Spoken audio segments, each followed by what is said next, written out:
Well, at least you know the word sophisticated. That's good. I'm glad you learned a new word. I would say that I have an above average vocabulary for somebody in my age category. Well, that's not saying very much, though. No. That is true. Very few even know the word punctilious, even though it's a very, very useful word. There is that word that you like, though, which is, what is it? What do you say about Preston Jacobs and people like that? They draw connections where they may not actually exist. Epiphaniac? Yes. Which I'm like, I think the way, specifically when I'm reading I don't really think that George R. R. Martin thinks very much about gender theory in his novels. I think that Preston is reading into it. I think mostly George just thinks of like how do I work historical parallels in here.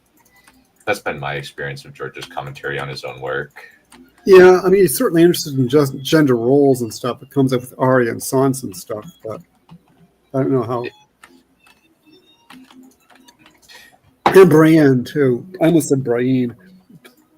So there's some of it there, but I don't know how far it goes. I think specifically, like when he's talking about how, like, I think it was, what was it? There's something related to, like, I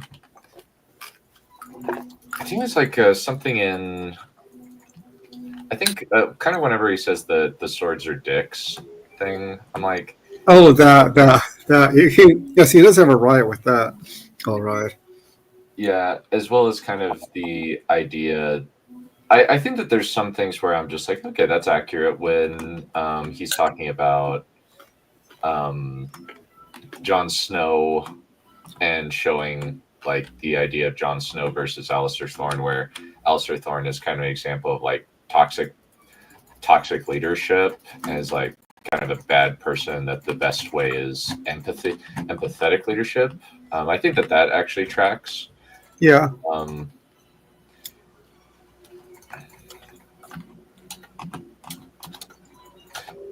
But some of the other readings that Mr. Jacobs has had are kind of just like, that's a little bit weird. That's a little bit off. I don't know if I buy that.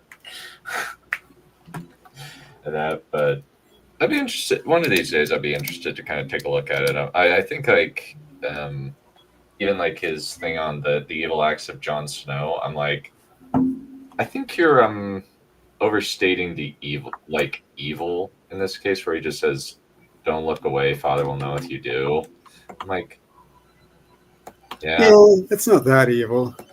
I'm like, so. And then giving Needle to Arya is a like evil because Arya kills the that stable boy. I'm like, that's not evil. He was going to take her to the Queen. He's like, she could have just enabled it. I'm like, no, he would have told somebody. That's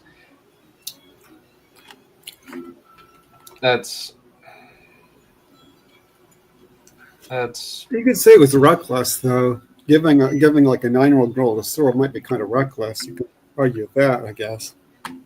Yeah. I think he's 14 years old, so what does he know about anything? Yeah. And honestly, it's probably a good thing, because it's like, otherwise she wouldn't have gotten away and probably would have been killed or something. We'll never know. Yeah, who knows? Alrighty.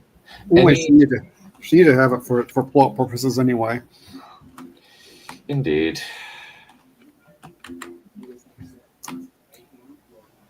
Yeah. I do like Preston Jacobs, even though I think he's a little bit weird. Yeah. Yeah. I am the shade of the lamp. He's probably one of the most Uh, his A Song of Ice and Fire content is probably among the stuff in the highest of the not maybe the highest, but certainly higher level than a lot of the others. Yeah, he's also the most regular. I think Quinn the GM is pretty good. From what I've seen, he had a pretty interesting theory that Benjamin Stark has worked into Mormont's Raven, and that's how he's been direct. That's why he's relatively intelligent compared to everybody else. So, but I'm like, okay, like it's not awful. It's not bad. Yeah, but I think Benjamin's probably dead. Oh, he probably is. It's going to be incredibly unsatisfying, which is the normal of George R. R. Martin's stuff, though. Yeah, and at this point, who cares? It's been $4. Who even cares? I think he's lost interest at this point. Oh, for sure. That's just a given at this point.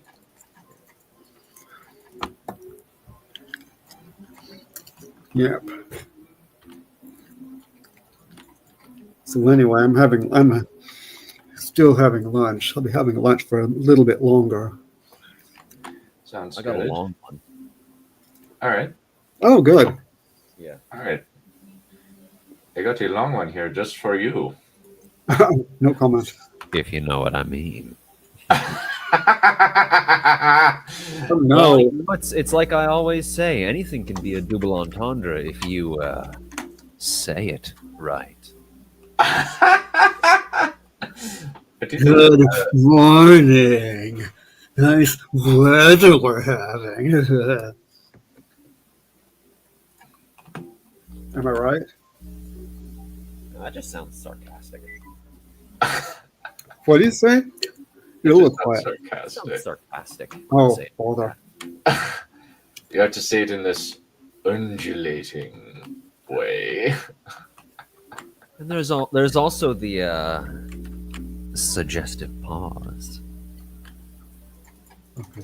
Nice. Or if you don't possess the skill for that sort of thing, you could just always just add, if you know what I mean. If you know. Nice weather we're having. Better. He's learning. Oh, Die screaming. I'm better than you. I knew it before you were born. Probably. I don't doubt that, but it's just like it's like watching a baby bird grow before my eyes. It's amazing. What? Double die screaming. You actually Anyway. did grow before my eyes.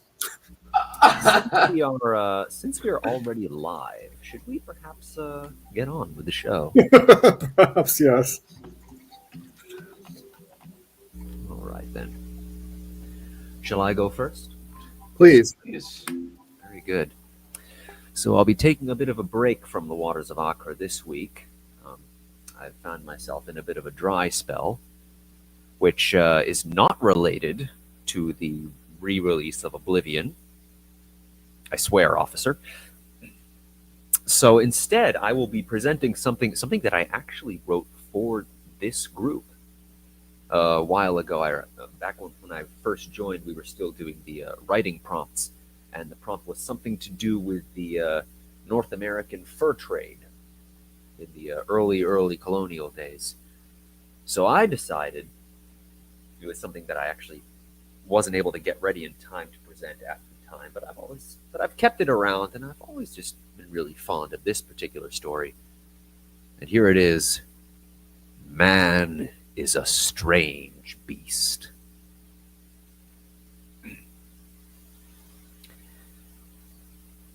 Callan didn't bother kicking the mud off his boots as he trudged into the trade lodge. Half the tables in the common hall were occupied, the customers filling up the low-ceilinged space with a haze of conversation and tobacco smoke. None looked up as Callan crossed the packed dirt floor to where the innkeeper was hawking the latest batch of his wretched homebrew. Callan took a mug and wandered off to a darkened corner of the room, where he slumped down at the table to mull over his situation. 4 silver marks for 18 beaver pelts wasn't nearly enough. 6 months in the wilderness had brought a number of expenses with them. Kellen was running low on trap grease, and one of his traps needed replacing outright. After food expenses, Kellen was going to come up short $1.50 from when he was here last. 6 months of work wasted. Not only that, but Kellen was going to have to change his prey now that beaver was falling out of fashion back east. There was no way he was going to go for seals, of course. Their breeding grounds on the northern coast were much too far away. He'd never get there and back again before winter closed the mountain passes. Bear skins went for good money, but he would need to put together a group to take down a bear, and hard experience had taught him never to trust other hunters and trappers. Maybe he could go for buckskins. They were far less valuable, but there was more meat to be found on them, and since he wouldn't have to travel as far to find them, that would probably leave a small surplus of venison to sell on top of the skins. He could probably make some money off the antlers as well. Several adventurous apothecaries would sell pounded antler as a cure for a lack of virility or any number of half a dozen other ailments. It would mean setting his dream back a few more years, but Kellen could probably manage it with a little ambitious accounting. "May I sit with you?" Kellen looked up. Standing before him was the most beautiful woman he had ever seen. Of course, months alone in the wilderness had a tendency to reduce one's standards, but even so, this woman, this lady, was a rare specimen indeed. The sort of woman that you pinched yourself when you saw to make sure you weren't dreaming. Kellen glanced down at his mug, still well over half full, so he wasn't hallucinating from the drink, at least not yet. "May as well sit," Kellen said, trying to sound nonchalant. The woman set herself down gracefully across from Kellen. "I am told you are the greatest huntsman in the region," she said. "Kind of you to say so," Kellen responded. He'd been called many things in his time, but huntsman, well, that was a new one. And as for the greatest, well, it would be rude to disagree. But flattery was as flattery does. "What brings a lady like yourself out this way?" Kellen asked. "I have come in search of a mysterious and rare creature," the woman said. "Perhaps you can assist me in this endeavor." "Maybe." Kellen took a swig of the homebrew. "What are you looking for exactly?" "Men have named the creature that I seek the Kerelaphus." Kellen laughed. "Well, you're going to be seeking for a long time, lady. The Kerelaphus ain't real." "Oh, but it is," the woman said. "I have seen it for myself. I have gazed upon its form in the woods and beheld its majestic antlers, and marveled at its grace in motion." The woman raised a hand to stroke the furs wrapped around her shoulders. "And its glorious golden pelt sings out to me like sunrise over the snow-capped spires of the north." Kellen nodded, looking the woman up and down. She was no local lady, and we could tell at a glance. Probably from one of those rich cities back east. Her accent was strange, though, oddly overpronounced and devoid of inflection, yet soothing to the ear in a way that he couldn't quite describe. Probably a foreigner. Her purpose in being here was transparent enough. A rich lady looking for a suitably exotic pelt to impress other rich ladies. Of course, that didn't change the fact that she was looking for a myth. The Kerelaphus, that strange beast that some called the guardian of the wilds, had never been proven to exist. Every now and again, some fur trapper or woodsman would stagger out of the wild lands, raving about an incredible elk-like creature with golden fur that caught the sunlight and antlers wrought of gleaming electrum. Most people who heard these tales, however, agreed that the tellers had clearly left their wits behind them somewhere in the wilderness. And as for those who journeyed into the wilds specifically to seek after the Caralaphus, none had returned with solid proof, and some had not returned at all. Kellen had no illusions that an excursion like this would turn out any different. But still, a few months tromping about the wilderness, chasing after ghosts and phantoms until this lady finally decided she was on the wrong trail, Kellen could live with that, assuming she could make it worth his while. "And what do I get out of this?" Kellen asked. The woman's hand floated gracefully across the table, leaving behind a pile of gold coins. "Surely this would be adequate compensation for your services?" Kellen stared at the coins as they twinkled in the firelight like sunset across the water. A quick count showed 20 of them. He'd spent the past 5 years scraping silvers together and counting coppers, and now a single job was promising him 20 golds. He could be on his way to his future southern estate before the next summer, and with enough funds left over to set himself up like a king. But what was there that he wasn't seeing here? Kellen had been taken in by scams several times before. That was part of the reason he'd been working solo for the past year and a half. But then again, if this strange woman really was trying to bait him into a trap, she was making herself pretty conspicuous. And honestly, the notion of an eccentric rich lady throwing away good money on a pointless frivolity like this was hardly inconceivable. "I'll take it," Kellen said. "We can set out in 2 days' time." "May we not depart at once?" the woman said, seeming confused. "The day is not yet spent. Perchance you are ill and have need of convalescence?" Kellen sighed. This rich lady clearly had no idea of the planning that went into even the smallest excursions into the wilds. "Look, we need to gather supplies before we can set out. Food, weapons, medical supplies." "I have gathered foodstuffs sufficient for 6 months," the woman said. "As for weapons, you may make use of my bow, an expertly crafted tool more than worthy of the skill of a master huntsman such as yourself. As to medicines, I have cultivated much knowledge in the way of healing and medicinal herbs." Kellen blinked. "And, well, we're gonna need a boat or a pack beast to carry it all." "A canoe awaits us on the riverbank," the woman said without hesitation. "Well, winter's going to be here soon," Kellen added. "You'll be needing something to keep out the cold." "I am no stranger to the chill of winter," the woman said, again stroking the furs piled about her shoulders. "You may rest assured my furs shall keep me warm." Kellen shook his head. This crazy lady was determined to set off as soon as possible. It was clearly folly, but if he protested for much longer, he would risk letting the opportunity slip away. "All right then, lady," Kellen said, getting to his feet. "Let's get started. Lead the way." The woman rose from her seat, and Kellen followed her out of the trading lodge. Sure enough, a canoe was waiting down by the river, already laden heavy with supplies. The woman took a seat at the helm, and Kellen pushed the boat off into the water and began paddling from the back. It was still a few hours before dusk when they set out, and they made a fair step of headway before the time the gathering shadows forced them to shore for the night.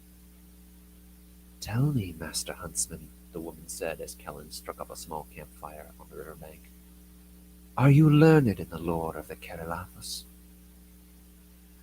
"No more than anybody else, I suppose," Kellen shrugged as he settled himself down onto munch on a stick of jerked venison. "Some fancy-looking buck with golden fur and antlers that wanders the forest, messing with hunters and stuff like that." "Long have I gathered knowledge of the Caralaphus," the woman said. "It is said that the creature is the caretaker of the wild lands. Its hooves leave marks in solid stone when it passes, yet it makes no print over snow or grass. It comes to all beasts in their dreams and stirs in them a great longing for the vast open spaces where one may run far and free.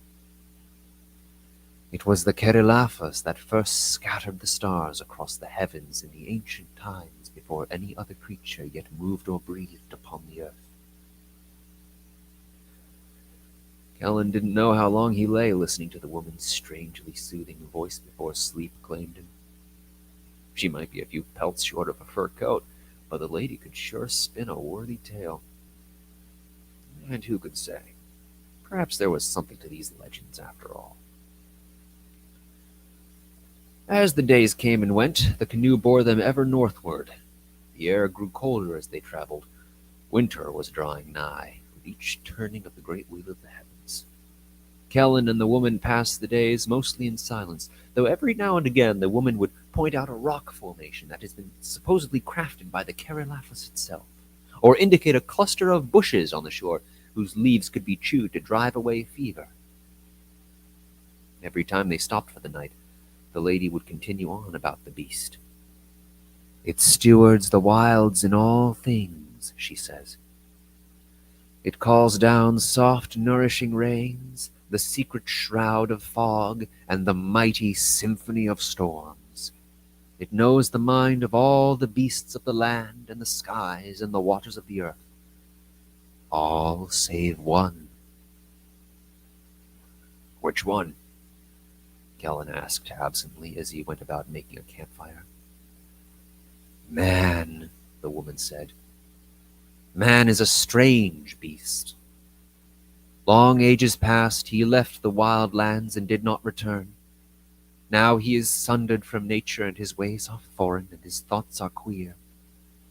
And he can no longer understand the wild places where once he roamed free. Kellen almost thought he could hear a touch of grief on the woman's voice.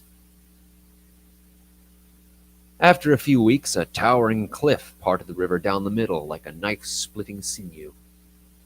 The woman pointed out the smaller right-hand tributary, and they continued upstream. The next day, the river parted again, and the woman indicated a smaller left-hand tributary. The ice-bound teeth of the northern mountains rose over the horizon, growing taller with every passing day. The river grew wilder as it narrowed. Every now and again, Kellen had to drive the boat against hard rapids, or maneuver sharply to avoid great stones lurking below the surface. Their pace slowed considerably in the face of such opposition, but they kept going. Finally, just as the first snows of winter began to float down from an iron-gray sky, the river at last grew too shallow for the boat, and they were forced to shore for good. "So, lady," Kellen said as they made camp that evening in the shadow of a tall cliffside, "you've been going on about this animal, the Kara-what's-it, for a while now. Now, if I'm actually going to find it for you, I'll need to know some specific things." "Ask as you wish," the woman said, "and I shall answer as I may." "For a start, where exactly does this thing live? What's its territory?" "At the top of this escarpment," the woman said, "lies the Vale of Aonith. There it is said the Kerelafas makes its abode, though it travels far and wide as it pleases." "Right," Kellen nodded. "Now, what does it eat? Is there a particular food we can use to bait it out?" "The Kerelafas does not sustain itself after the manner of the lesser beasts," the woman said. "It is the wilds. The land and the creature are but two parts of the same being." Kellen frowned. So there was no way to lure it into a trap with food. And the woman had said before that it made no tracks on snow or grass. That would make things even more complicated. Come to think of it. "Hey, you said you've seen it before, right?" Kellen pried. "How did that happen? Where exactly did you see it?" "The Kerelafas came to me in my dreams as I lay in slumber," the woman said. And she would likely have continued on if Kellen had not immediately interrupted with a howl of frustration. "Are you kidding me?" he roared. "We've been chasing after dreams this whole time." "All creatures dream that slumber," the woman said, her voice still calm as ever. "Don't try to foist that legend claptrap on me, lady," Kellen barked, jumping to his feet. You think this is a game for me? I've wasted months on this dead-end trek of yours." "You are unkind," the woman said, steady as a towering tree in a storm of words. "Well, you're an idiot," Kellen growled and stormed off into the forest. "Stay here and keep looking for your stupid yellow moose for all I care. See how long it takes for you to freeze to death or get eaten by wolves. I'm heading back to civilization." Kellen could barely think with storm clouds of fury thundering about inside his head. How could he have been such an idiot? Of course this had been a scam from the very start. But he'd been taken in by a pretty face and the promise of an easy payout. And now he'd wasted 2 whole months that could have been spent gathering buckskins back south or tracking down a hibernating bear or two. Anything other than chasing ghosts and legends way off in the ass end of nowhere. After a few moments, Kellen reached the shore. He was about to clamber back into the boat when he stopped. Right there on the far bank of the river stood an elk, proud and majestic in the final rays of daylight. Its crown of golden antlers glittered like stars, and the thick mane of fur about its shoulders blew softly in the breeze, casting ripples of amber light across the forest like waves across water. Its large black eyes stared straight at Kellen without blinking. It was real! Timidly, Kellen stepped through to the water. But the Caralaphus turned and vanished into the woods quick as a flash of lightning. Kellen waded across the churning water and sure enough found no tracks in the fresh snow on the opposite bank. He crossed back across the river but stopped in the middle of the stream when another golden glimmer caught his eye. About halfway up the cliffside, where a crooked waterfall tumbled down from the heights, the Caralaphus stood upon a precarious outcropping, staring back down at him just as it had before. After a moment, it turned back and bounded up the cliff face with a dexterity to match even the most sure-footed mountain goat. Kellen watched the creature ascend the wall of rock and vanish over the top in a twinkling of amber fur. Kellen dashed back to the boat and snatched up the bow that the woman had given him, as well as the quiver and handful of arrows. Then, pausing only long enough to jam a strip of jerky into his mouth, he set off toward the cliffside at a mad dash. As he reached the wall of stone, Kellen quickly noticed a pair of cloven-hoofed footprints in the stone. Exactly as expected, and he scrambled up the cliff. More than once he slipped and nearly tumbled to his death, but soon he stood atop the heights. He took one look back over the tree-covered lands below, and the sky still glowing faintly with the embers of daylight. The woman was still down there somewhere. He grunted and shook his head. It had to be a coincidence. That crazy lady had just gotten lucky. Well, he would show her. He'd find the Caralaphus and then bring back its pelt, and then well, he couldn't remember what his plans had been once he finished, but he could figure that out when he returned. Beyond the cliff, this land stretched as far as the eye could see. A river wandered lazily over the terrain, feeding the waterfall below the cliff. Scattered stands of trees dotted the expansive grassland, with larger forests visible on the distant mountain slopes. Large boulders peered out from beneath the cover of grass, though many now lay under a fresh quilt of snow, visible only by their great size. He pressed on into the wilds, his eyes constantly scanning the horizon for the distant gleam of golden fur. He checked every large stone he came across for those telltale cloven-hoofed footprints. Every now and again he glanced up at the stars to try and find his way, but the heavens had grown strange and he could not recognize the constellations. And what was more, the stars too often lay hidden beneath the shifting veil of the northern lights. Finally, exhaustion overtook him, and he settled down in a small grove to sleep. He rose with the dawn and continued his pursuit, driven across the strange new land by his hunter's instincts. Many of the trees and shrubs were unfamiliar to him. Still, he recognized a few with medicinal properties, though he couldn't exactly recall where this knowledge had come from. Other more ordinary animals inhabited this distant vale, though he ignored them, save when his hunger drove him to fill his belly. The trail led him hither and thither across the vale, from the broad open plains to the stagnant swamps where the river spilled its banks, to the thick boreal forests and the high mountain slopes beyond. All the while the golden beast remained just beyond his sight. Winter lay heavy across the land, and soon the world passed into spring. The land grew more vital as the plants and creatures emerged from hibernation. Spring blossomed into summer, summer aged into autumn, and finally winter returned again as the beasts returned to their long slumber.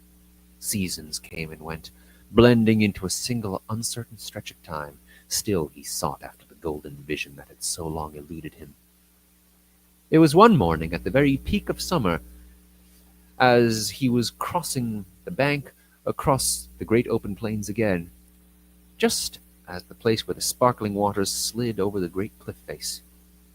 He stopped for a moment atop a large boulder and sat down to rest, but a sudden noise from the cliff shook him from his repose, and he scrambled to nock an arrow to his bow.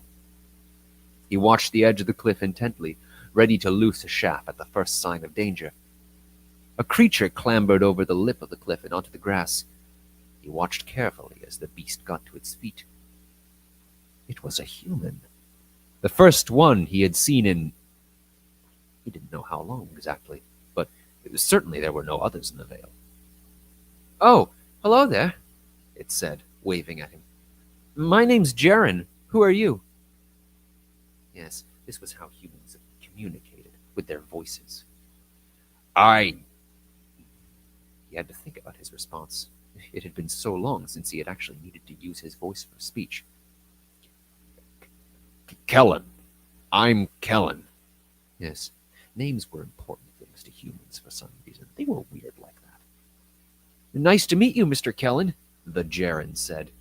"Sure am glad to see another human this far north out here in the wildlands." Another human? Kellen blinked. Yes, human. He remembered now. He was a human too. What a strange thing to have forgotten something like that. "What brings you out this way?" Kellen asked, lowering his bow, only slightly. Not all humans could be trusted. "I'm on the hunt, actually," the Jaren said. "Maybe you can help me. Have you ever heard tell of a marvelous golden beast named the Keralaphus?" Kellen regarded the Jaren cautiously. "Ain't no such beast hereabouts," he growled.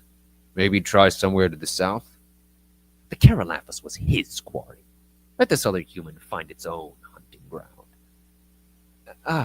But you see," the Jaren said, I was told the beast could be found here, in this vale, you see." Kellen narrowed his eyes. "Were you told this by a woman who..." He hesitated. That is, a woman with a..." He couldn't describe her. Kellen turned his brain over, trying to puzzle out what was going on. Why couldn't he put the woman's appearance into words? He would have recognized her easily enough. There couldn't be another like her in the whole world, but the details evaporated from his mind before he tried to give voice to them. He couldn't say whether her hair was as black as night, golden as the dawn, or red like the fingers of sunset, whether her eyes were sapphires, emeralds, or soft brown topaz, whether her skin was like driven snow or dark, luxurious hardwood. She'd been devastatingly beautiful, of course, but Kellen couldn't say whether that beauty was the sweet blossom of youth or the dignified ripening of maturity. She hadn't even given a name. Well then, I'll just look about for a while if you don't mind," said Jaren, wandering off into the wilds.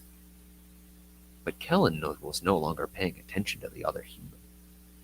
There was a jumble of memories in his head that needed sorting out. And that woman was right at the center of them all. He couldn't remember having seen her eat, or drink, or sleep, or any other of the necessary functions that living beings had to do. All on top of that, his curious inability to put a description of her into words. The only thing he could be sure about was that fur wrapped about her neck. Kellen got to his feet and walked over to the cliff. Gingerly, he stepped over the edge and climbed down the sheer stone wall. He found the river and trudged along the bank, following the way he'd first come. The waters merged into greater rivers, and Kellen followed the bank downstream. He recognized the way easily enough, without the need of following the river. Memories floated by like fallen leaves on the water. A rock formation crafted by the Carolaphus itself, a cluster of berries whose leaves could banish fever when chewed, a long abandoned campsite where Kellen had once laid himself to sleep listening to the lore of the Carolaphus as his mind wandered into the shadowed realm of dreams.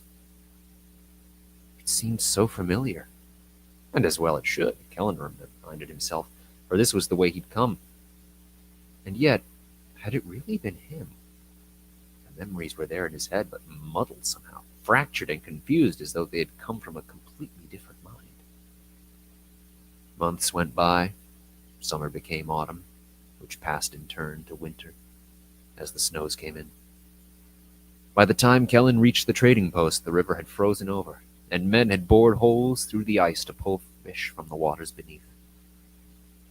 Finally, Kellen made his way back into the trading post, this time without any pelts to sell. He looked around. The same trader standing behind the counter, the same innkeeper still pushing his vile homebrew on the poor customers, the same haze of conversation and tobacco smoke in the air. Nothing about this place had changed. And there in the far corner, in the very same seat, the woman sat. Kellen slipped himself down at a table in the opposite side of the room and watched the woman out of the corner of his eye. She was sitting with another man, probably making the exact same offer she had extended to him, and who knew how many other unsuspecting hunters. Kellen frowned. How many other men like him had she led away and abandoned in the wilds? The man she was sitting with didn't seem to be buying her offer. Kellen couldn't hear the words from where he was sitting, but he could see the man shaking his head and making a gesture that looked like a refusal. A few moments later, the woman got to her feet and slowly glided across the common hall to the door. Kellen kept his head down as the woman passed, and then got up to follow her out. A fresh flurry of snow was falling as Kellen left the trading post. The individual flakes caught the crimson-gold light of the sunset as they fell. Kellen looked and saw the woman moving away from the trading post towards the forest, and he started after her, measuring his pace carefully as he went, to catch up with her but avoid spooking her. And finally, just as the two of them reached the tree line, Kellen spoke up. "You really don't leave prints in snow, do you, lady?" The woman stopped in her tracks and turned to face him. The mane of fur about her neck caught a passing gust and scattered the sunset across the forest. Kellen looked again and found himself standing before the same majestic elk that he had seen in the far wild lands. Its white tufted ears twitched beneath its golden antler crown, and it regarded Kellen closely with its deep black eyes like great pools of night. The memories all made sense now. This was what she had always looked like. Kellen just hadn't seen it at the time. "Many lives of men have passed since one of your kind looked upon me with his own eyes," the creature said in the same calm, overpronounced voice, as though words were foreign to it. Kellen stood silent for a time. 1,000 questions tumbled about in his head, but he couldn't call them forth. He could only stare at the creature that until now he had only seen from a distance. It was truly beautiful, unspoiled and pristine like the wilds themselves. Finally he spoke. "So, you're really the Carolaphus?" "That is the name by which your kind know me," the creature said. "I am the guardian of the wilds and the shepherd of all creatures that dwell therein." "What did you do to me?" Kellen asked. "I reawakened the spirit of the wilderness in your heart," the creature said, and I returned you to your natural state. Why? Kellen asked. To punish me for hunting your subjects? Punish? The creature tilted its head, as beasts sometimes did when presented with something odd. What do you mean, punish? It is a kindness to reunite a poor lost creature with its true nature, is it not? Kindness? Kellen spluttered. I spent years chasing shadows off at the edge of the world. You call that a kindness? Of course, the creature said. You were happy, were you not? Kellen stopped. He had indeed been happy. Happier than he had ever been in years of hunting and fur trapping. Well, sure, of course I was happy. But that's not the point. Isn't it? The creature said. Why would any creature willingly set aside its true self? Because that's just how you live in a civilization, Kellen tried to explain. I do not know this civilization that you speak of, the creature said. I cannot peer into the realms of men as I can do with the wilds. Are things truly so different in your lands? We don't try to eat each other, for one thing, Kellen said. Predators may walk in many skins, the creature said. Are there none in your lands that abuse the weak and prey upon the helpless among you? Well, actually, we have quite a few of those, Kellen admitted, scratching at the back of his head. But I have a plan, you see. And if I can make enough, that is, if I can gather together enough. What exactly had we been trying to accumulate again? Kellen shook his head to clear his thoughts. I mean, if I stick with my plan, I can get a place to live on the southern coast. A place to live? The creature cocked its head to one side. May you not live where you please? No, Kellen said. Well, I suppose I could. But this way I can have a place for myself, just for myself and nobody else. Just for yourself, the creature said. You would hem yourself into a single place and fence out all others that might come? It seems such a sad fate. Why is this thing done? Kellen struggled to put the thoughts into words. Every potential explanation you could come up with only led to another point of confusion. We just do. Man is a strange beast, the creature said. Yeah, Kellen admitted. I guess we are. For a moment the two figures stood silent as a flurry of snow whooshed between them. Whither does your path lead now? The creature asked. Kellen glanced back over his shoulder at the distant trading post, at the people going to and fro about their little work. Fools. Why couldn't they see it was all pointless? A few short seasons and they might all be ruined by forces completely beyond their control or understanding. And yet they carried on, each one driven by the same desperate greed and fear of loss as all the others. I don't know, Kellen said. You could choose to return to the wild places, said the creature. The wilderness would welcome you home. That's an option? It was always an option. Kellen closed his eyes and smiled. Thank you.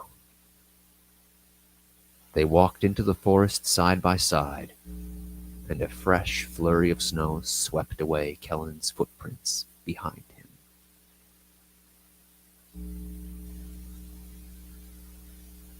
And that's it. That was a very impressive little short story. I like it. Thank you.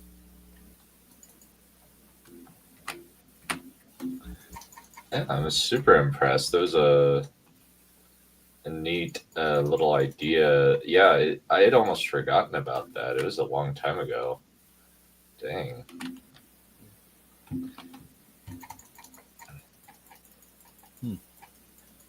So, Yeah. Valerian, or Mr. Clone, I think you suspected that the lady was the Carolaphus.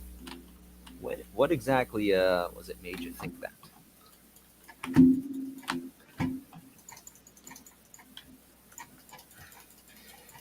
For me, I was like, huh. There's some fairy tale aspects to this, and usually, kind of the weird twist is that the fairy tale creature is something hidden from your view. Ew, but obvious when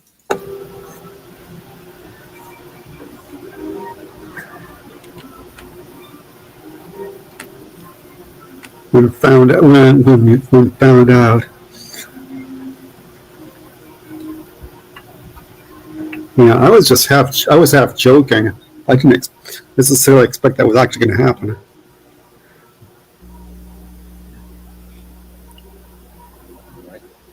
I like the lady's voice too. That is kind of you to say. Yeah, I mean,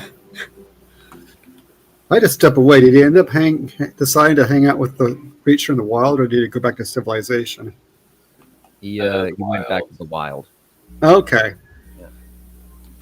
Okay, that's good. That's satisfying. I mean, what would he have done if they'd gone back to civilization? Who would he have hung out with? You know. I know, right? What, the innkeeper, maybe? Yeah. Maybe not. Maybe not.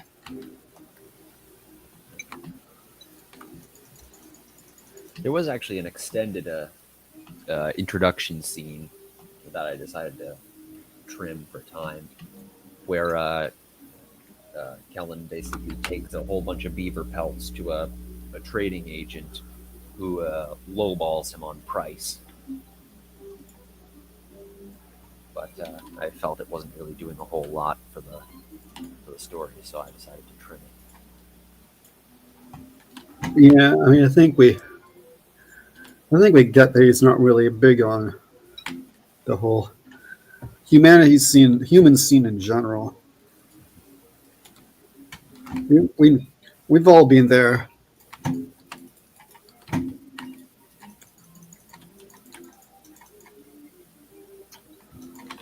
Anyhow. Oh yeah, for sure.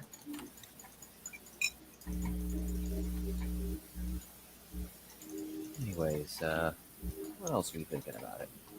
Was it Carolaphus or Laphus? Carolaphus, I think. Carolaphus, yeah. Okay, I don't know where the M came in. It's hard to tell from the.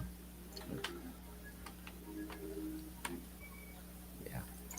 Did you make up that word, or did you get it from somewhere? Ooh, it's actually I remember this one. It was it's derived from the golden hind in Greek mythology, the Kerinthisalaphos. Oh, okay. I sort of took the words and mashed them a bit together and created the Kerilaphos out of them. Okay.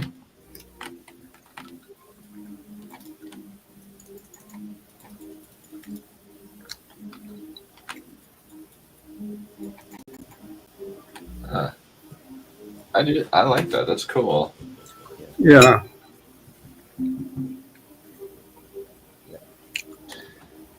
Yeah, yeah, the Golden Hind.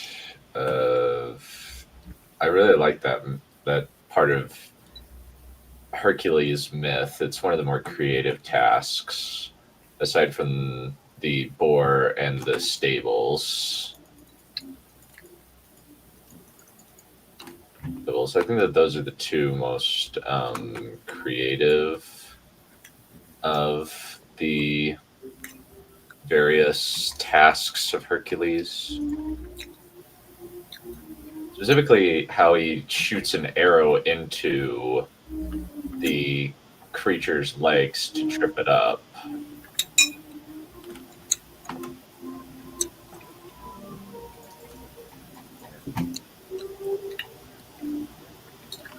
Yeah, it's been a while since I read up on all that.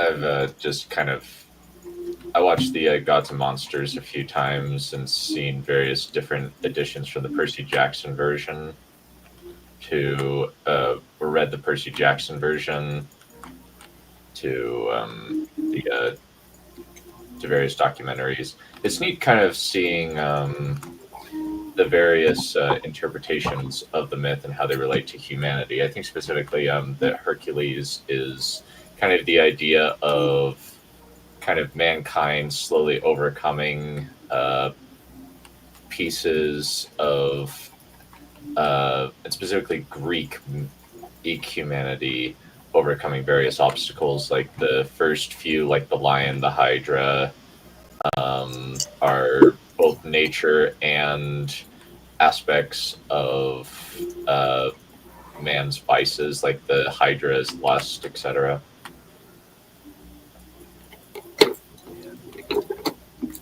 Yeah. I remember there was a book, The 12 Labors of Asterix, but I've forgotten how it went, where they tried to have Asterix do all the...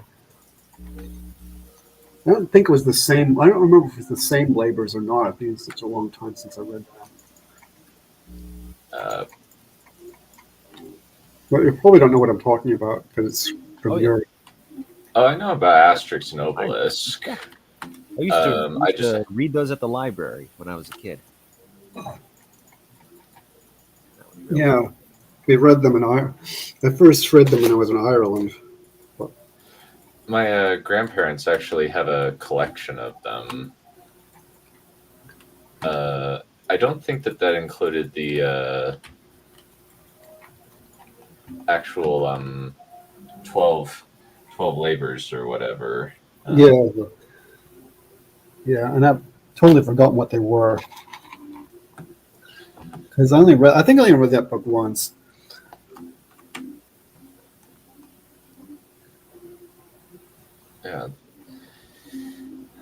Yeah, the main ones I remember, I just have a vague recollection of one of them being one of the just kind of a random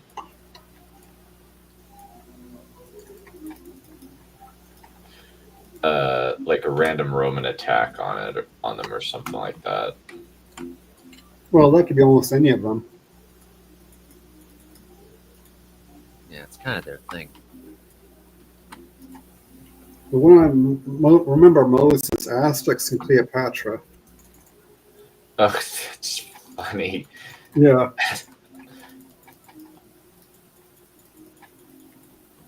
That is really fun. That's a very funny image, considering good old Asterix is like what, the like super tiny strongman? Yes. Yeah. But the literal small man syndrome. That's funny. I like it. Yeah. Well, I didn't get the joke at the time.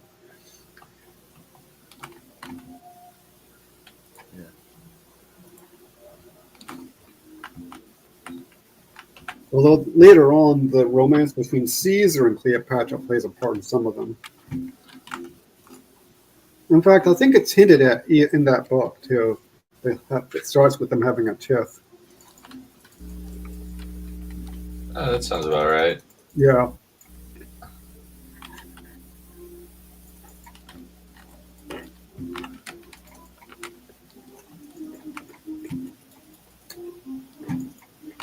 Anyway.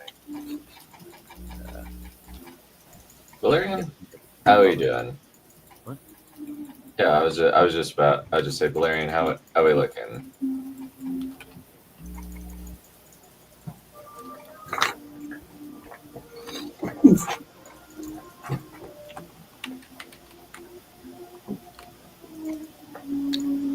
Don't mind me, I'm almost done with lunch.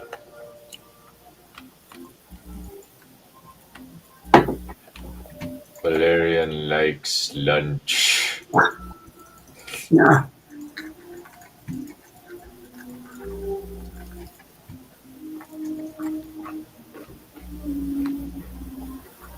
I guess you're going to have to go next, John. All right. Well, depends on how impatient you are, Claude. I'll be ready in like a couple of minutes.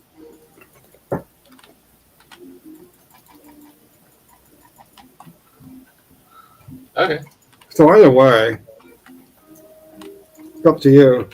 I mean, Nah, yeah. we could just chat about random stuff. I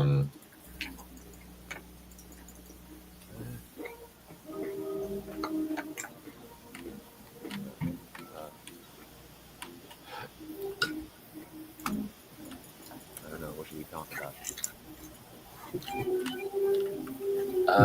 Pardon me. Um,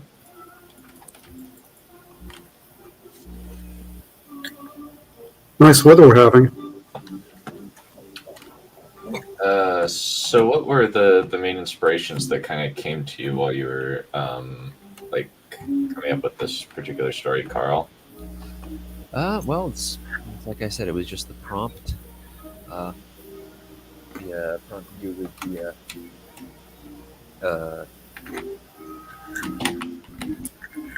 American fur trade. Because part of it goes to like New Hampshire. A lot of the I went to New Hampshire a lot for summer camp when I was a kid, and there's a lot of places up there that are still pretty nice and wooded somewhere.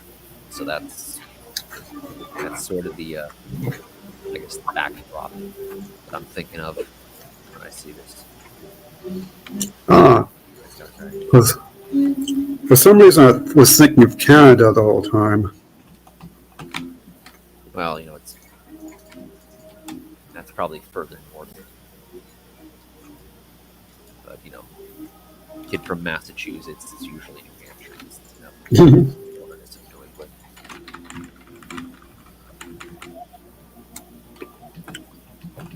That or Maine. Yeah, I guess I could see Maine. But I see him wandering around this vast, but I see him wandering on this vast, vast wilderness.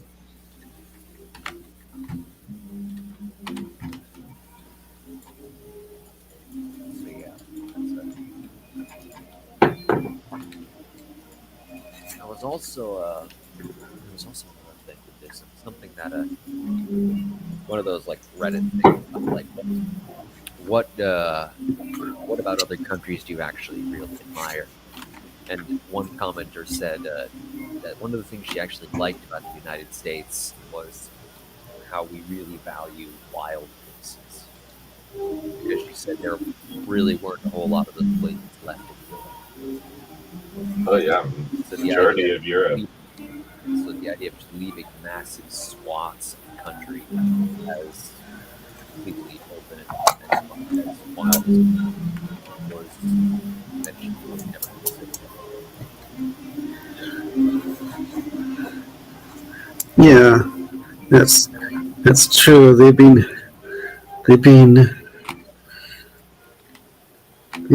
filling up Europe for much longer than America, or we have anyway. Yeah. Americans think 100 years is a long time, and Europeans think 100 miles is a long distance. Pretty much. Yeah, that's actually pretty. That sounds pretty accurate, actually. Makes sense.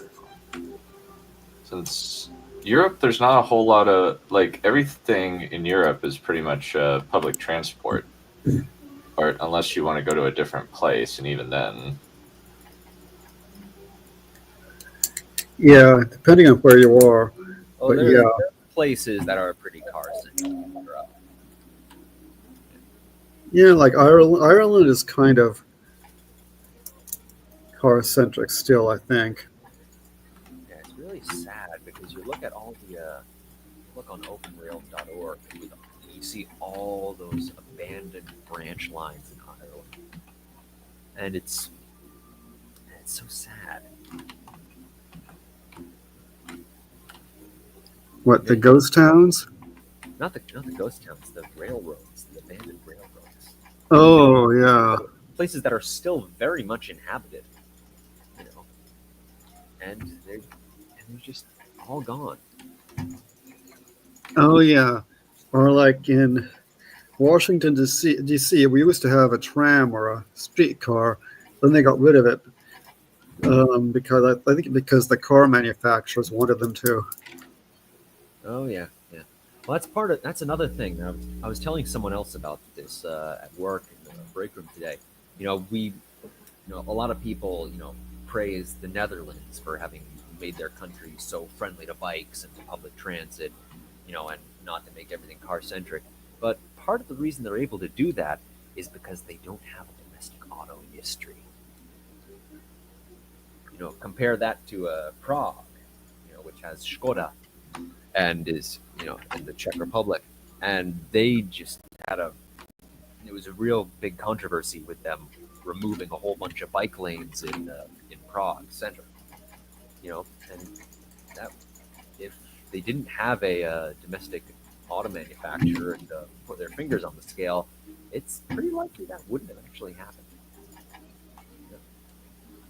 And it's, logical conclusion to this is America, where not only we have multiple domestic auto manufacturers, we have all the people that make the oil, all the people that make the tires, all the construction workers whose basically entire livelihood is just churning out highway after highway after highway.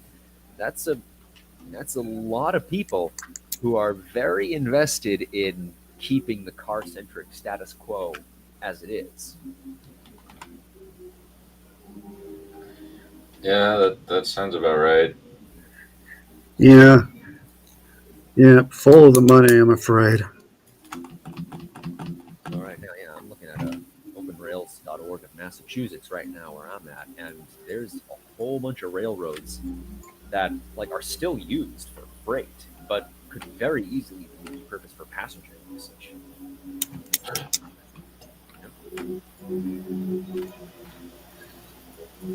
Yeah, remember when the Continental Railroad was the big thing? Well, actually, none of us does, but at least we remember reading about it.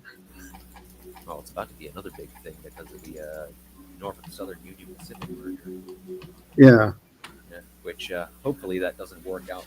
I don't know, because the Penn Central merger and bankruptcy gave us Conrail.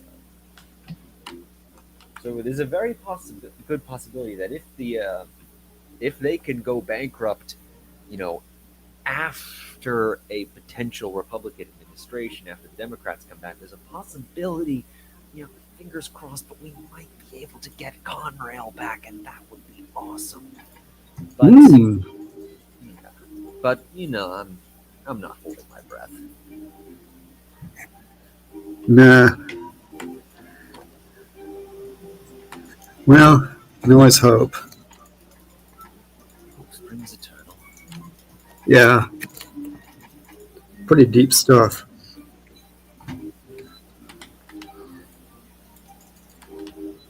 Oh, Musk is probably Sorry? Musk is probably going to derail the whole project again with another hyperloop style thing, like he did with California high-speed rail. Yeah.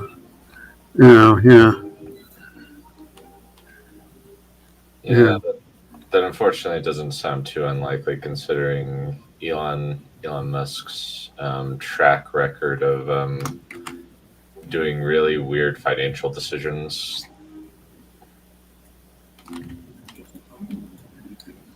Yes. He also has a harem. Yeah, kind of. At the very least, he wants to spread his seed all over the place. Which is a disgusting thought. And he keeps giving them weird names, which is like, why? It's such a shame because he's got all the money in the world. This guy could be Batman. He could make college free for everyone and never notice it. He could personally finance a nationwide high-speed rail network with the money between his couch cushions. He could do so much good. He could solve the housing crisis. He could solve the opioid crisis. He could do all these things. But instead, he spends his days, whining at people, making fun of him on Twitter. Unfortunately, that is also accurate. Yeah. Yeah. I did like that kid. What's his name? X something or other. Something with a bunch of X's in it. The chap with the really weird name. Speaking of weird names. Trying not to keep in touch with the horse race of it all. Yeah, because this kid was like, because someone asked, "Are you going to be?" So this reporter was asked, because he was at this press conference, and the reporter was asking, "Are you going to be? What's the word I'm looking for? Is there going to be accountability and transparency in how you handle these Doge's decisions as to what to finance all that?" And the kid just up and says no.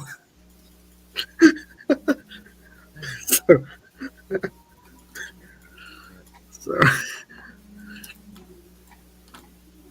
maybe he had to be there. It was pretty funny though. I think that does actually sound pretty amusing. Yeah.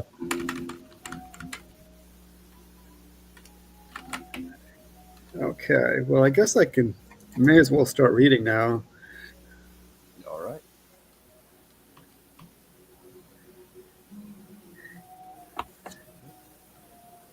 Okay. So Margaret and this is chapter 3 still. Margaret and Barama have been summoned to court to be introduced to the emperor. And they're on their way. And this chapter is mostly their trip there.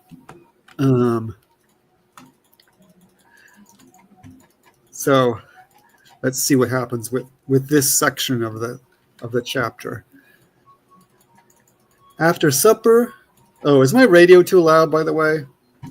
It's fine. You're good. Okay. After supper, the barge arrived in Anathos. To Margaret's eyes, a large town, though modest by the standards of the empire. A settlement of round wooden houses, some with a small statue on the lintel, symbolizing the wares on offer. The only large buildings were the temple and the town hall, a wooden dome crowned by the five-fold star of Anathos, the saber-toothed tiger of Tserthaton, and the pouch goat of the imperial house, which had been a Mindrak glyptodont before being somewhat awkwardly edited in light of political realities. In front of the town hall, Count Pylamar's Lieutenant Rain greeted them with a low bow, and the populace cheered as enthusiastically as ever. The lords and the great men don't seem very happy, though, Margaret noticed for the first time. And that lieutenant's smile is creepy. "We congratulate great ones on the great honor the emperor has extended to you," said Rain unctuously. Margaret fell ill. "The honor is indeed beyond my desert," replied the count guardedly.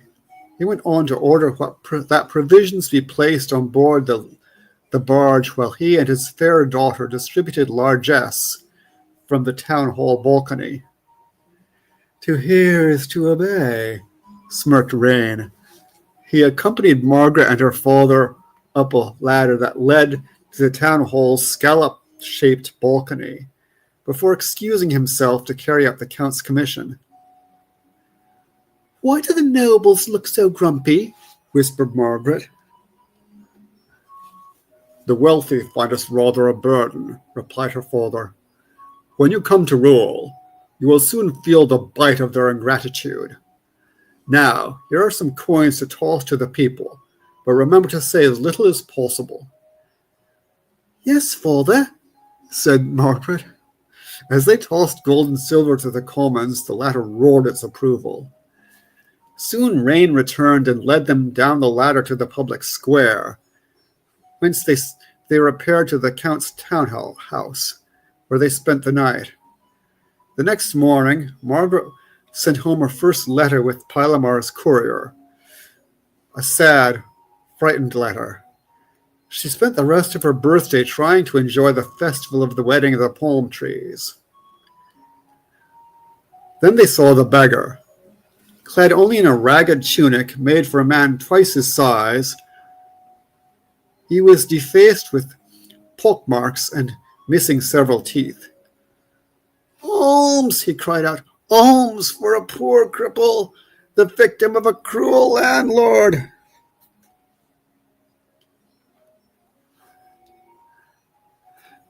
Margaret stopped and stared, ignoring her father's efforts to prod her on.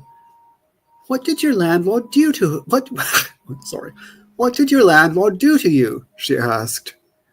"It kicked me out of my room when I could no longer pay rent," he replied. "I'm too sick to work, so I've no money to pay."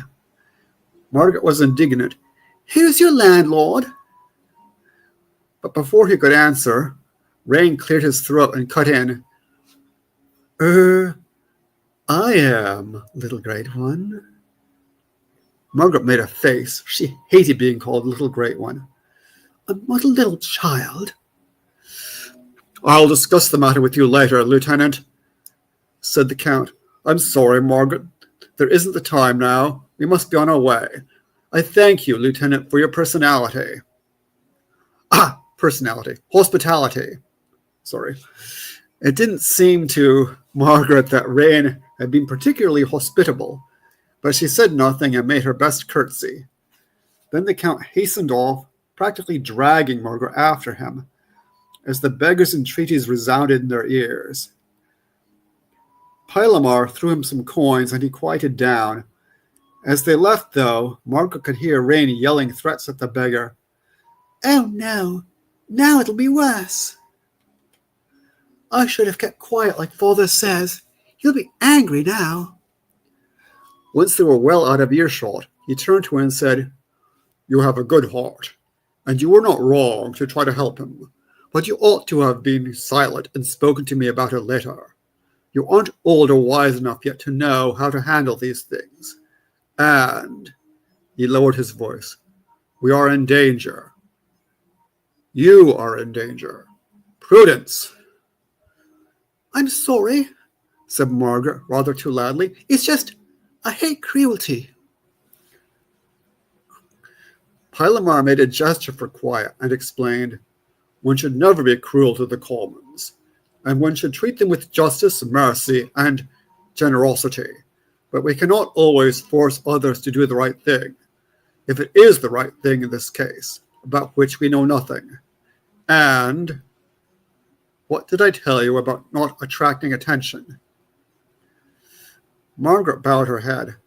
Now that she thought about it, she saw the sense in what he was saying, but she could not wholly assent. "There must be a better way," she thought. Okay, that was relatively short, so I think we can go on to the next section now. Let's see. Down the river Dathlon floated the barge, until Tharmalon, capital of Ichalimu, rose before them. The outskirts contained older buildings in the Kalaman style, domes of beechwood, but most of the architecture was of stone. Many buildings were pyramidal, after the Turanian fashion, and a few were on stilts, as in Akari. Despite her anxiety, Margaret was excited to see this great city. Any distraction from what might happen to her at court was welcome. Pardon me a second.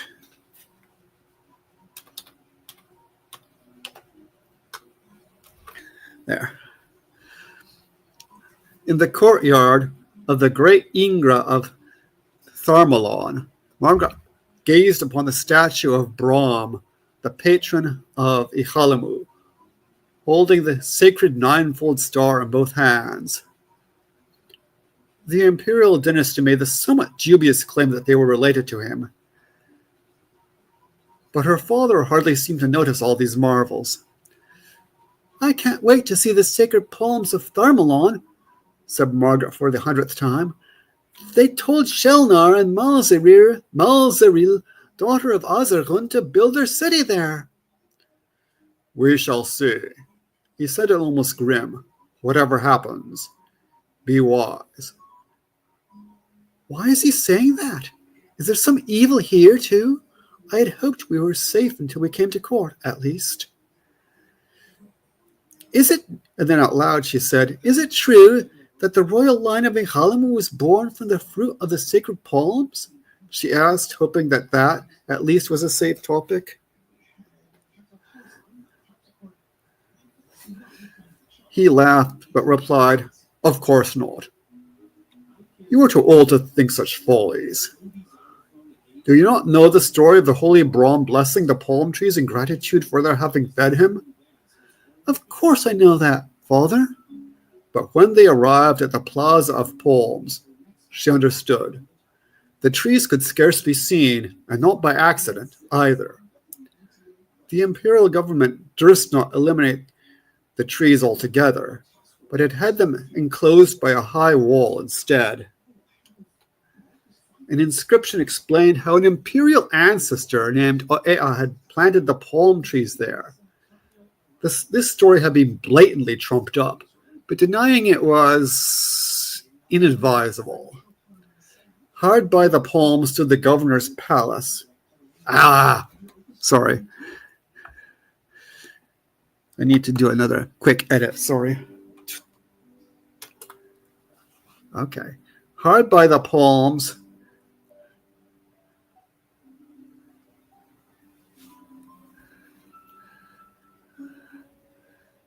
Hard by the palms stood the governor's palace,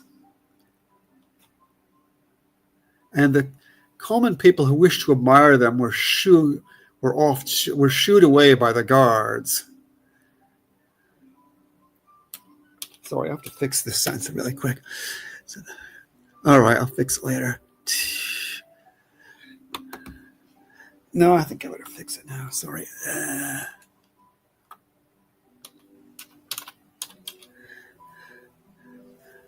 And the common people who wished to admire them were shooed away by the guards.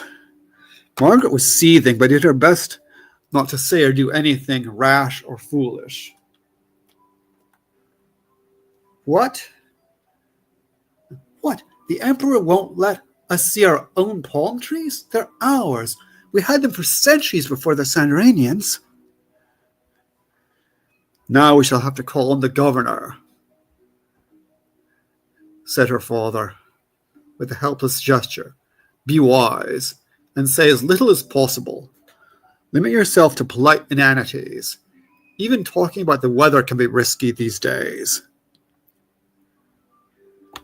Yes, father.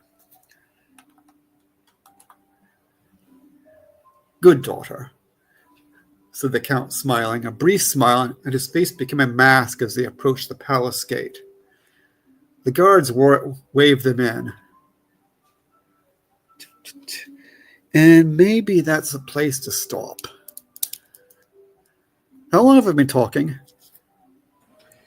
I think about 18 minutes or something like that. Yeah, let me look really fast. Yeah, better stop there.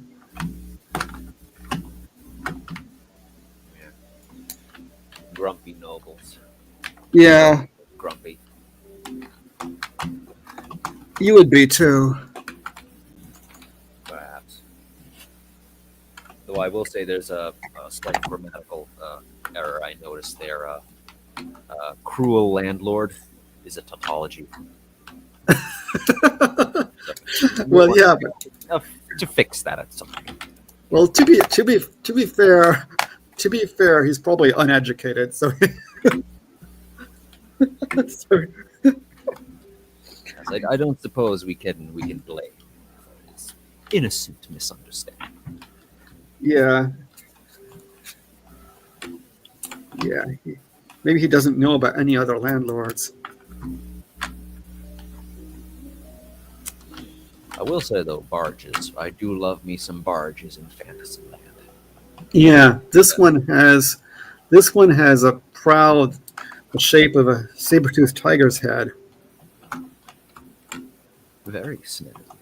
Yeah, and its name is the saber-toothed tiger of justice, which sounds clumsy in English, but but in the native language, it's Kaila Fershen, which sounds much better. Oh yes, very good. Because saber-toothed tiger just takes too long to say.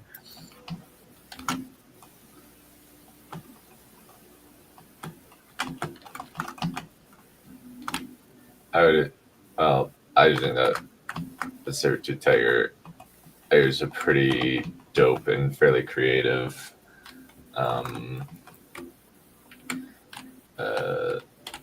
like sigil to have. Most of Yeah. we use lions or stuff like that. Yeah, they don't have any lions in this part of the world, so they had to use a saber-toothed tiger instead. Ironically, the imperial symbol is a pouch goat, though, which is not very heroic, like a marsupial goat, but which is not very heroic. But that comes in from their legends.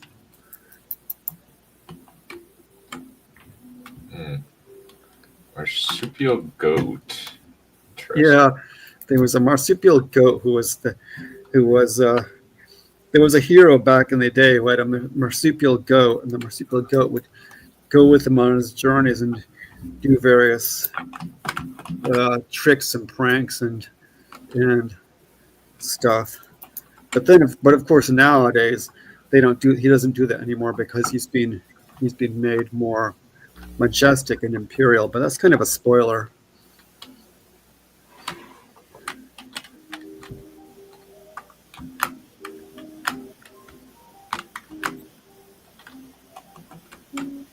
Oh, that's. I think that. Oh, that's really honestly super clever. I really like that idea. Yeah, taking what should be a rather undignified animal.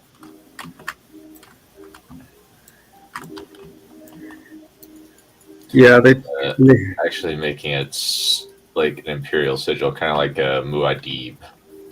like who? Muad'Dib in Dune, where it's like your sigil's a rat. But it is an honorable creature because it is the teacher of boys. It teaches young men how to find water. Indeed. But usually it's like a mouse. It's like, that's actually really creative. Good job. Oh, don't mention it. Mine blushes. Art thou a shy maid that can be made so easily to blush with such a simple compliment? Ice creamy. That's my comeback to pretty much everything these days.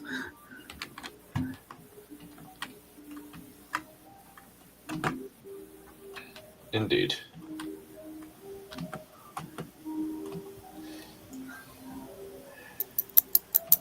Okay, let's see.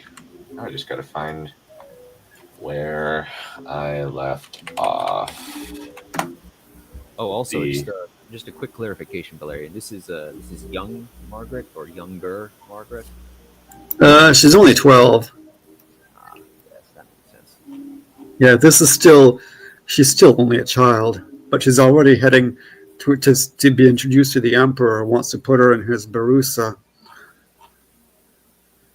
And Barus, in case you're wondering, Barus is not a wholesome place for a 12-year-old girl to be. I bet not. That does not sound so. Sorry? That does not sound like a good place. No. I guess it's an honor, but no, in a manner of speaking. But I'm not even sure of that anymore.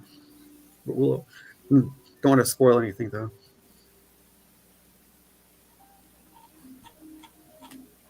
Although you chaps may have heard some of these chapters before, because these have been going back and editing them.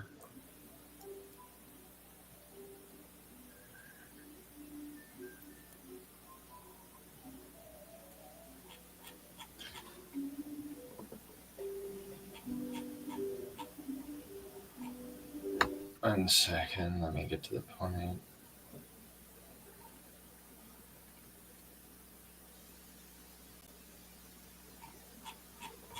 Let me get to it. All right. Okay, so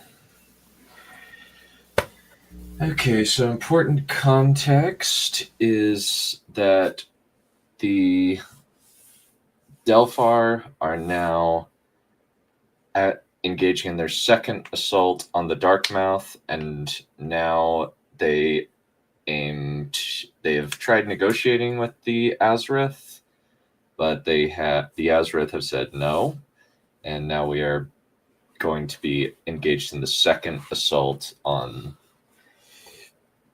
the castle, and they're trying to hold out for the Azareth reinforcements to arrive. So that's where we're at. Farah stepped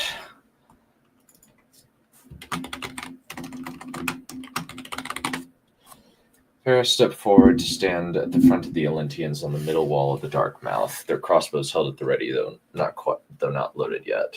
They had abandoned the first wall before the Delphar could assault the position, instead opting to break the gate mechanisms in the fortresses in the foremost parts so that the enemy couldn't make use of them should the humans make an assault on them.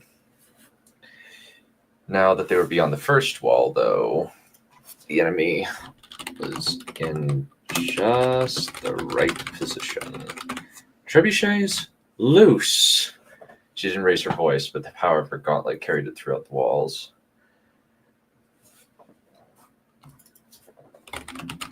As the Delphar began taking up positions in the small forts, flaming projectiles were flung by the trebuchets behind the walls over the fortifications into the smaller structures. Screams and cries rose from the burning forts, though eventually they were extinguished, likely due to the actions of the Delphar mages. Excellent idea, using the trebuchets to burn the fortresses. Is with them inside, Kabul. Kurfir remarked, his voice reaching Farah through the umbriel. We had to use it as a siege tactic against several castles, but the Darkmouth has given us the correct placement to use them from a defensive position. Kumul's voice came through. He's so modest, Farah thought fondly. Wow, now that they've lost those positions, they'll have to assault the walls. Kurfir gave off a sense of eagerness. A bloodthirst that Farah was unfortunately used to sensing from her big brother. And when they do, we will bathe our blades in their blood. Is that a jape at me? Mul's voice was so dry that Farah couldn't help but laugh. Kurfir's sense changed to embarrassment, though he laughed as well. Oh yes, I forgot. Use that monstrous brute of a mace rather than a civilized weapon. Fancy doesn't mean civilized, brother. Kumul gave a sense of wryness rather than being confrontational. Play nice, boys, Farah quipped. Yes, mother. Kurfir seemed to realize what he'd said. Immediately he retreated from their link, though Farah got a brief sense of terrible pain from him before he left.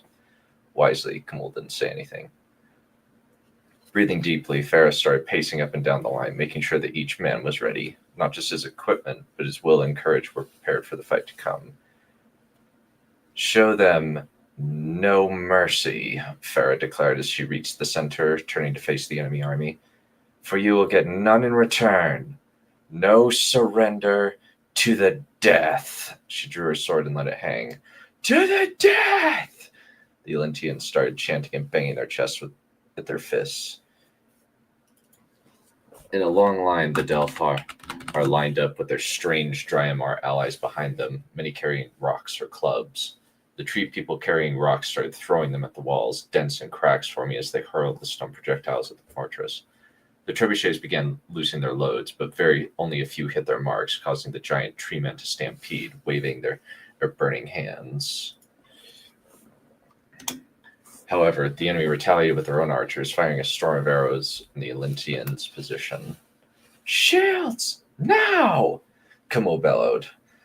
With disciplined proficiency, the Olympians on the walls and the Braithen warriors behind the walls raised their shields, the arrows deflecting off the metal. Return volley! Farah commanded, raising her sword as a signal to the archers, then slashed downward. The Braithen archers raised their bows and began loosing volley after volley over the walls into the Delphar, their longbows propelling the shafts high into the sky before the pull of the ground brought them into the Delphar ranks. The crossbowmen went to the arrow slits and started firing through them, each slit by mans and by teams of 2. One would fire, then reload, while the other loosed his bolt. With that strategy, they were able to keep a consistent rate of fire on the enemy. In response, the enemy formed a projectile wall of their own, though sometimes crossbow protective wall of their own, though sometimes crossbow bolts punched into and lodged into the walls in the wall wood of their shields. A few dropped their shields, only to drop themselves minutes later.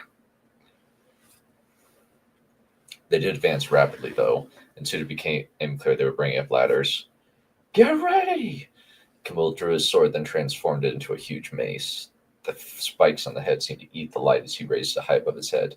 "This is the time! Rise up, men of Valentius, and breathe!" The assembled soldiers began cheering and chanting as they redoubled their efforts, loosing shaft after shaft at the enemy.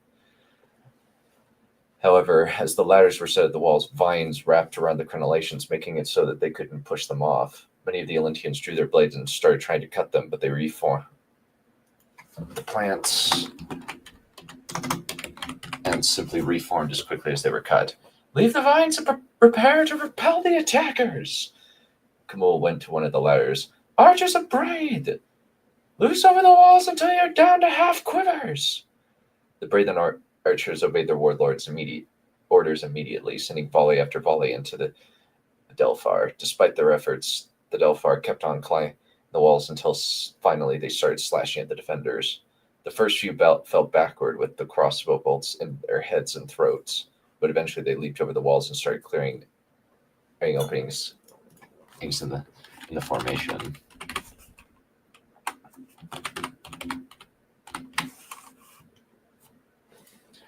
With a cry of fury, Farah unleashed a blast of fear into the enemy, causing many to quail and back away, but they rallied quickly.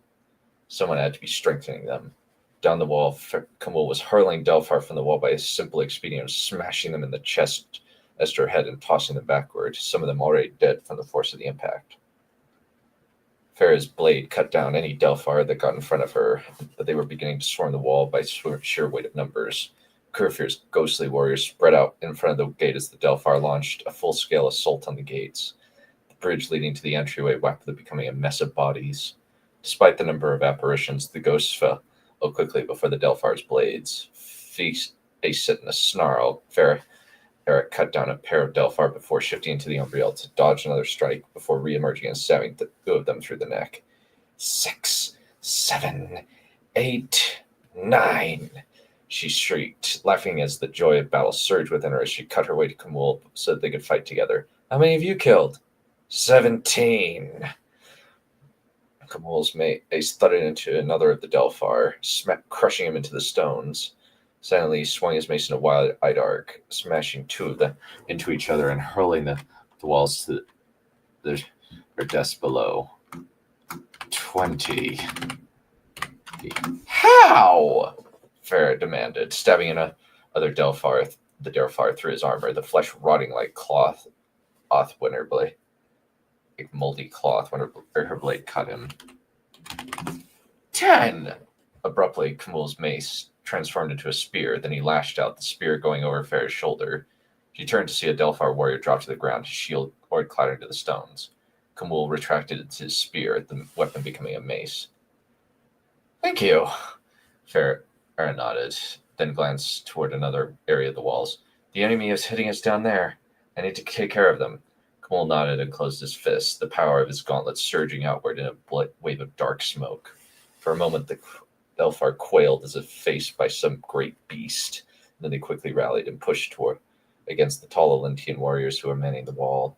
By contrast, the Olympians rallied against the Delphar and cut them down. As Farah flew in through the Umbriel, she saw Camille smashing his mace into Delphar after out Delphar. Face set in a grimace, Farah slammed into the crowd of the enemy, then laid about her with her weapon. "Is there no one who can stand before my blade?"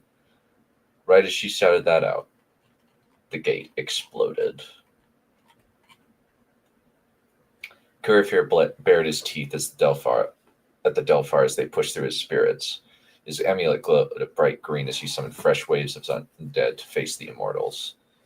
However, as he reformed the ones that were lost, he could feel his strength steadily being drained away. At last, the enemy smashed through the dead warriors, and a pair of tall Dryamar attacked the gate. Eights slowly breaking through the steel, covering it. Dryamar coming! He yelled as the Delphar rushed the portcullis. Loud thuds accompanied each clink of the giant tree men pushing the doors up, even as more arrows and quarrels from the defenders fell among the enemy. Drawing on the power of his amulet, Curfear suffused the tree men in the fires of the Umbriel. Immediately, poisonous fumes rose from the creatures, and they fled, waving their arms and forcing the Delphar to part or be crushed. More and more Dryamar charged, the tangled vines making up their bodies somehow strong as hardened oak. For what felt like hours, Curfear burned Dryamar after Dryamar, but as soon as they got outside his reach, the flames were extinguished as if they had never been, allowing the Dryamar to simply return to the fight. For a moment, Curfear thought he would just have to keep doing this through the whole battle, until he saw a streak of red hair along with gold and white armor coming through the ranks of Delphar. No, he whispered, right before a whirlwind of red energy rose up from the Delphar and struck the gates. The blast hurled Curfear back, the wind seeming to grasp him and keep him from entering the Umbriel. With a crash, he landed on the ground, slammed to the ground right as the rubble that remained at the gate was tossed free. Growling, he pushed himself up, drawing on the power of his 3 artifacts to repair his armor, then drew his sword. Rank upon rank of Delphar elites charged through the gaps, their gold-spined helmets contrasting with their green-gray armor and overlapping leaf cloaks. All of them carried 2-handed swords, the curved tines near the quillant hilt giving it an elegant look. Curfear! A cloud of smoky energy resolved into Farah, smashing into the ranks of the Delphar and slashing wildly at 2 of the Delphar elites that came at her. Gur, my sister! Curfear yelled at the archers and swung his sword down toward the Delphar, closing it on Farah. The archers on the walls started loosing arrows down at the Delphar, causing several to fall down, skewered by multiple shafts. Curfear had no time to think. Charge! Effing his sword, he ran forward toward the gap, a fresh host of ghosts appearing behind him as he crashed into the Delphar. Farah hacked down another Delphar right as Curfear cut his way to her. His little sister nodded to him. They both sent out a wave of poisonous vapor from them into the massive Delphar. Immediately, several of them dropped into the ground, vomiting up streams of putrid liquid. More and more of the enemy began rushing into the gap, covered by a storm of arrows. As the Delphar rushed in, more soldiers rushed into the bailey behind the gate to shore up the line and cover the retreat back to the next wall. Retreat! Curfear yelled, drawing more power and unleashing a fresh host of ghosts. Before they could do more than hit the front ranks, a red light tinged with gold blasted outward, bathing the scarlet radiance. Before Curfear could recall his troops and get some of the energy expended back, the blast destroyed them, drastically decreasing his strength. I'll hold them off! Farah yelled, unleashing her own tide of fear toward the enemy. But without Curfear acting in concert with her, the terror was severely muted, especially since there was someone fortifying their wills. Abruptly, the figure of Arbitra emerged from the mass of Delphar, her winged headdress shining like a sun, the blue crystal blade of her sword reflecting the light. Curfear growled and tossed past Farah one of the rings. Here, you're going to need some extra strength. Mine is almost spent. Pausing, Farah accepted the ring, then slipped it onto her finger. As soon as she did, Curfear felt his own power diminish. Clenching his fist,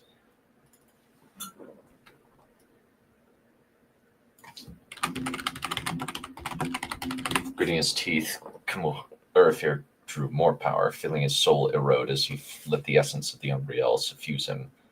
Farah raised her sword so that the flat of the blade was raised facing the enemy, the gauntlet on one hand glowing a dark orange, while the ring on the opposite hand glowed green. This is where you stop, she declared, the power of her voice drastically enhanced. This far and no further. Now that she had 2 of the Nibelung artifacts in her possession. Fear intensified to the point that the Delphar all backed away from her. Except for one. Arbitra advanced toward Farah, her sword rising to point at the Azrith princess, light playing on the ground as it shone through the blade. You said we would meet on the field, Azrith, she said flatly. Now we shall see what your words are worth. My bite is far worse than my bark. Farah rushed forward and met Arbitra blade to blade. And that's where we'll end it for now.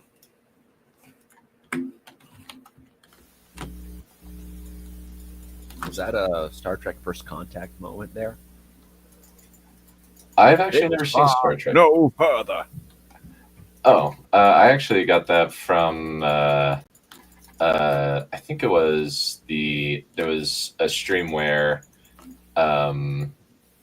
Critical Drinker was talking about the fact that a lot of Tolkien fans were saying in regards to Rings of Power, this far and no further, in regards to actively and aggressively pushing it back against the marketing for Rings of Power by heavily ratioing it and stuff like that. But that might actually be where he originally got that quote. I've never seen Star Trek First Contact, but that wouldn't surprise me. Yeah, it's a pretty famous. I'm not sure if I saw that one either. I mean, I know what happened in it. Let's see. But did I actually see it? I saw the one.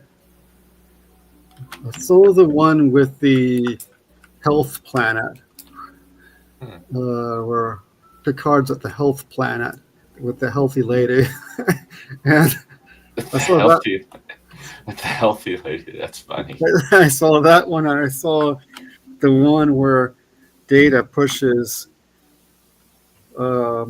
Beverly Crusher into the ocean. So I saw those two. Huh. And did I see the one with the Borg Queen? I think I saw bits and bobs of the Borg Queen. That was First Contact. Okay, well maybe I did see parts of First Contact. And what other? It wasn't. Was there another one too? Just those 3, or was there another one? Yeah, they weren't. As I recall, they weren't as good as the show. Cool. Well, any feedback? I had to run down during part of it and put clothes in the dryer. I did notice the word Nibelung. Yeah. You're a little bit muffled. Could you have a little bit closer to the mic? Got me thinking of Das Nibelungenlied. Yeah. Yeah, that and Wagner. So, yeah. So I should warn you that anyone who's reading that will think, well, not necessarily anyone, but if I'm reading that, I'll think immediately of Wagner. I don't know if that matters or not, though. Well, it's kind of a direct parallel since it's basically both are kind of cursed artifacts. Yeah, fair enough. To the downfall of their users. Yeah, fair enough. 1 second. I need to run to the bathroom. I'll be right back. No comment. We didn't need to know that. Have Riot, though. Yeah. Well, when you gotta go, you gotta go. Yep. And in those times, you gotta fill up the dead space with some sort of any interaction. That's true. Mm-hmm. So, how is Shenna going? Yeah, I'm going through a bit of a dry spell in terms of it's not just the it really isn't just the excuse that I gave with the video games. I'm really struggling with this one particular moment. I'm probably gonna have to end up resorting to the old writer's trick of locking yourself in a hotel room for a week just to finish it. Yeah. luckily, with my new contract, my PTO is doubled, so I'll be able to definitely be able to afford that. Oh, that's good. Good. God bless the union. Never work without. Oh yeah. Well, no unions here.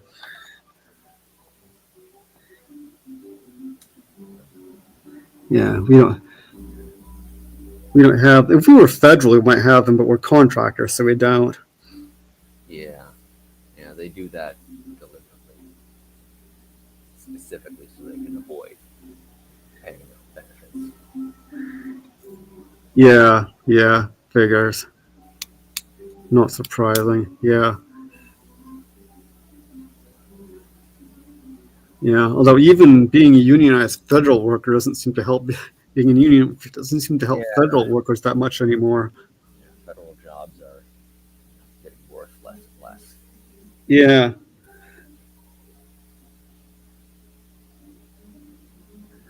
So I think we left off. They were at the Opera House, right?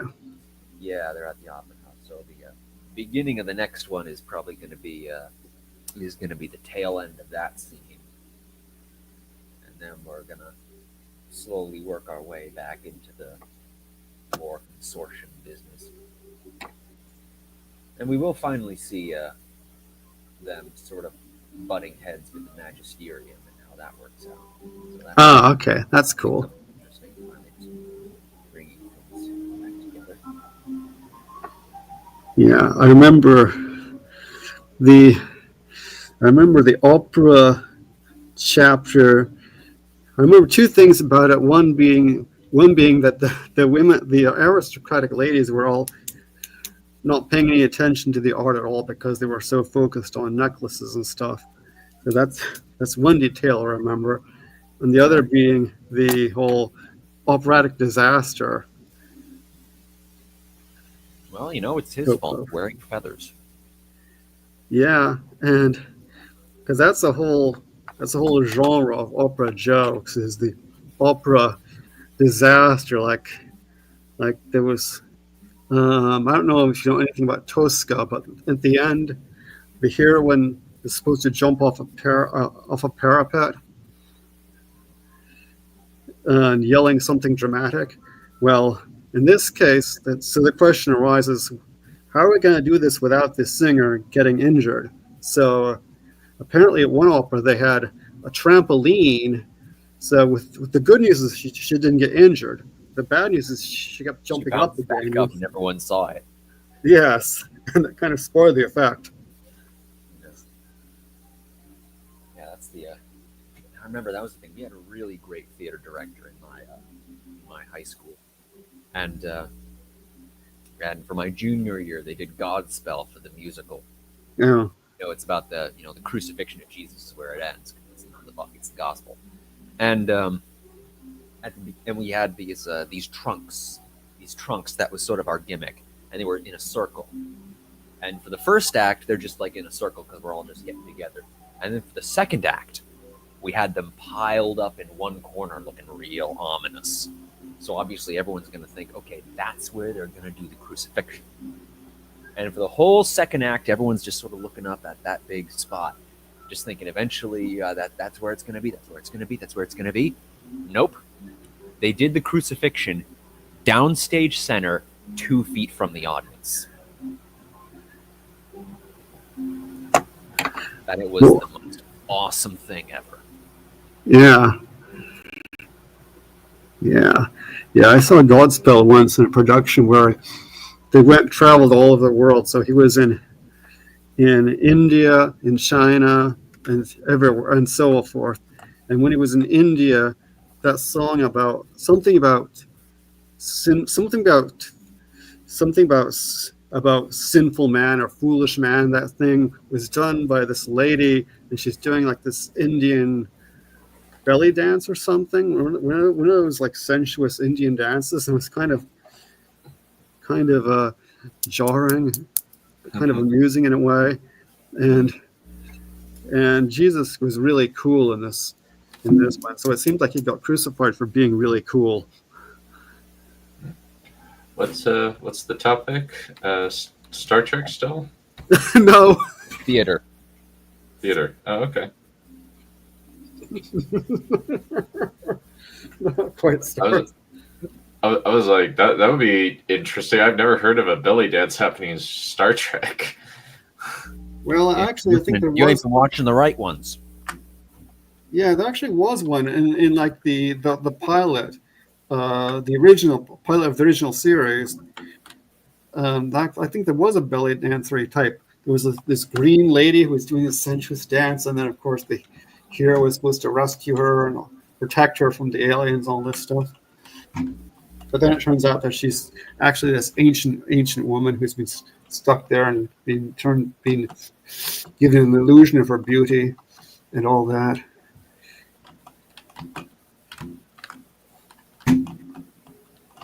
But anyway, hey. Hey, to each his own, you know? Yeah, I mean, hey. The pilot wasn't terribly successful for whatever reason because they had totally changed all the characters for the actual series. But then they brought it back. They cannibalized it later for an episode where they were bringing the Admiral back to that planet. Okay. Well, anyway, that's the one with the belly dancer lady. Hmm. Hmm. All right. I think that about covers it, unless you guys have any specific feedback for me. I'm good. Real Okay. exciting. Loving a good battle scene. Are we going to get some genocide now? Or some incest. Or both? Not in this story, no. Attempted genocide, yes. The incest, no. No, don't worry. Good. Good. You're starting to grow out of it. Good. I'm glad I'm ending that phase. Don't worry. It's just not in this series. Until the Dragon Lord Idol series is finished, that's gonna keep going. Yeah, I remember that when you mentioned the Delphi, I was reminding myself that those used to be the she, but except instead of saying she, I said Sith. So then I realized my mistake. What a weird Indeed. slip. Yeah, what can you do? Star Wars is everywhere. Oh God, kill it, Dad. Although Andor is supposedly good, but yeah. Anyway. Yeah, I still haven't watched Andor quite yet.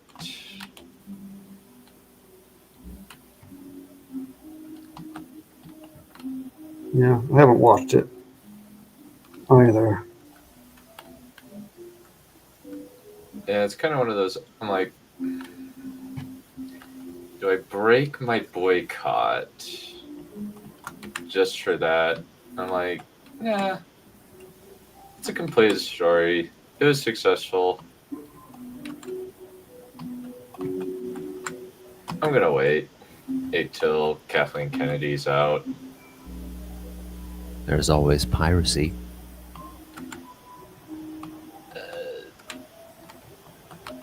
That is true. That is extremely tempting. Embrace it. Not that I would know anything about Let that. the BitTorrent flow through. Good. Uh-oh. He's trying to get you to turn evil. From a certain point of view. Yes. Indeed. Well, let's conclude that there. See you guys next week. See you later. Have a riot.